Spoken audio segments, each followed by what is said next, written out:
Hello दोस्तों, मेरा नाम है अरुण। उम्मीद है आप लोग ठीक होंगे। दोस्तों, पाकिस्तान के केयर टेकर प्राइम मिनिस्टर काकड़ साहब ने अमेरिका में एक मीटिंग के दौरान बोला कि पाकिस्तान चाइना का इजराइल है, और इस बात पर पाकिस्तान में लोग काफ़ी हैरान, परेशान और अचंभित हुए। उन्होंने बोला कि अरे हम कौन है, आज तक हमें पता नहीं चला, जो चाहे वो लोग हमें किसी का पता देता है। तो उसमें से एक व्यक्ति ने कहा कि हम बहते हुए जज्बात के साथ ये तक कह जाते हैं कि पाकिस्तान चाइना का इजराइल है, और ये बात कही है हमारे प्राइम मिनिस्टर काकड़ साहब ने। काकड़ साहब वैसे तो बहुत पढ़े लिखे हैं, एजुकेशन भी अच्छी है, ऑथर भी हैं, फिर भी उनसे ऐसी गलती कैसे हो गई।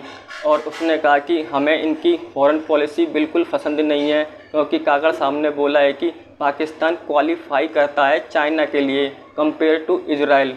दोस्तों, एक व्यक्ति ने तो ये भी कहा कि जो हमारे पहले के प्राइम मिनिस्टर थे इमरान खान, जो आजकल कटक जेल में आराम फरमा रहे हैं, वो तो बहुत लंबी लंबी छोड़ते थे, और उन्होंने दुनिया के सामने हमारी बेइज्जती करवाई है और दुनिया के सामने झूठ बोला है कि मैं पाकिस्तान को रियासत मदीना बना दूंगा।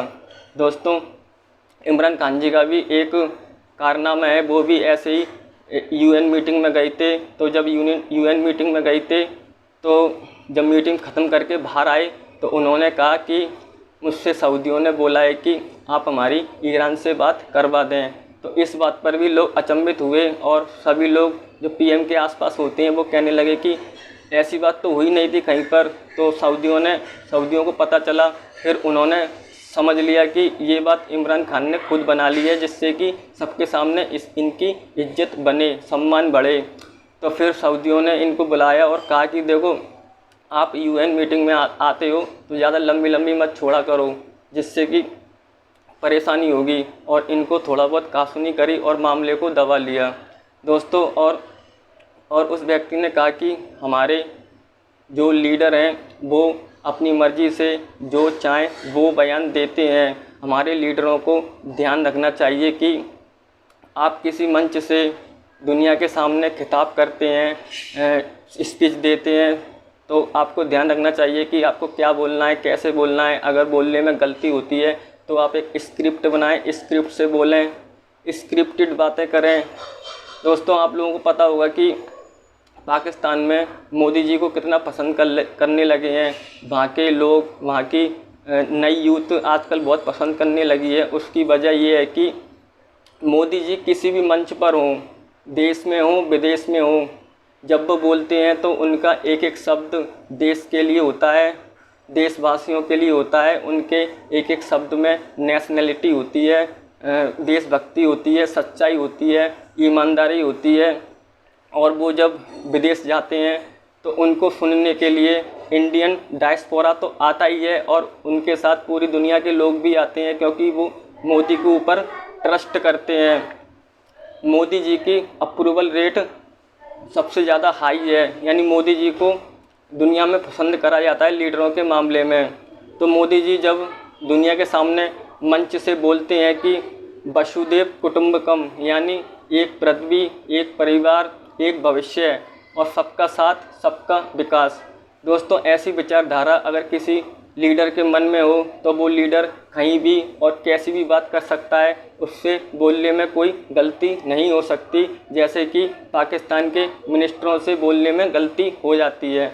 दोस्तों, आपने एक बात सुनी होगी कि IMF ने काकड़ साहब से बोला है, पाकिस्तान के प्राइम मिनिस्टर काकड़ साहब से बोला है कि आप अमीरों पर ज़्यादा से ज़्यादा टैक्स लगाएं और गरीबों को ज़्यादा से ज़्यादा राहत दें। दोस्तों, वो इसलिए कहा है कि जो वर्ल्ड बैंक की नई रिपोर्ट आई है, उसमें जो पाकिस्तान में 40% लोग गरीबी रेखा के नीचे आ गए हैं। इसका मतलब पाकिस्तान में पैसा तो है, अगर पैसा बिल्कुल नहीं होता तो जो वर्ल्ड बैंक की रिपोर्ट 100% गरीबी लाइन में आती, तो 60% के पास पैसा है और 40% लोगों के पास पैसा नहीं है। 25 करोड़ में से 9 करोड़ लोग गरीबी लाइन के नीचे हैं।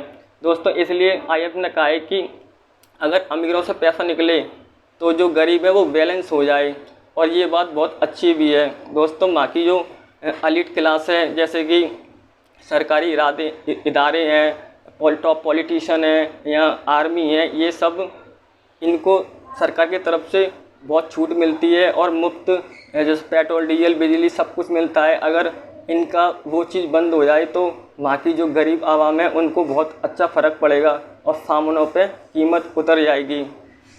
दोस्तों, पहले आपको याद होगा कि IMF ने इनको $3 बिलियन का पैकेज दिया था। 8-9 महीने बाद जब शहबाज शरीफ की सरकार थी तो इनको $1.2 बिलियन दिया था पहली किस्त।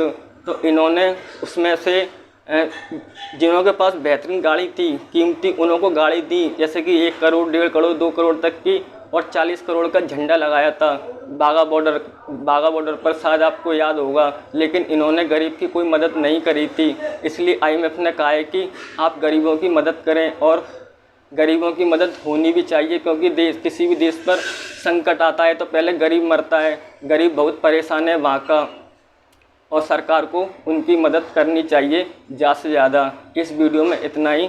Thank you. वीडियो को लाइक करना, शेयर करना, सब्सक्राइब करना।